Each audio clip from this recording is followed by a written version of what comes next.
સોનાને આકાર આપવા માટે પણ લોખંડના હથોડાથી મારવામાં આવે છે અને લોખંડને આકાર આપવા માટે પણ લોખંડના હથોડાથી જ મારવામાં આવે છે. જ્યારે સોનાને મારવામાં આવે છે ત્યારે કોઈ અવાજ આવતો નથી, પરંતુ જ્યારે લોખંડને મારવામાં આવે છે ત્યારે જોરથી અવાજ આવે છે. આ બાબતે સોનાએ એકવાર લોખંડને પૂછ્યું, ભાઈ, મને પણ લોખંડના હથોડાથી મારવામાં આવે છે અને તને પણ લોખંડના હથોડાથી મારવામાં આવે છે. હું અવાજ નથી કાઢતો, પણ તું આટલો બધો ચીસો કેમ કરે છે? લોખંડે ખૂબ સુંદર જવાબ આપ્યો, ભાઈ, જ્યારે લોખંડ તને મારે છે ત્યારે તે તારું કોઈ નથી, પણ મારા પોતાના લોકો મને મારે છે. અને જ્યારે મારા પોતાના લોકો મને મારે છે ત્યારે ખૂબ દુઃખ થાય છે.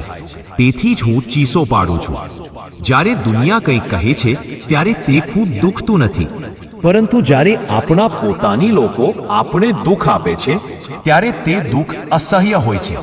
જ્યારે આપણા પોતાની લોકો આપણે દુઃખ આપે છે ત્યારે પીડા અસહ્ય હોય છે. મિત્રો, આપણી જ્ઞાન ગંગા ચેનલને સબસ્ક્રાઇબ કરવા વિનંતી અને પેજને ફોલો કરવા વિનંતી.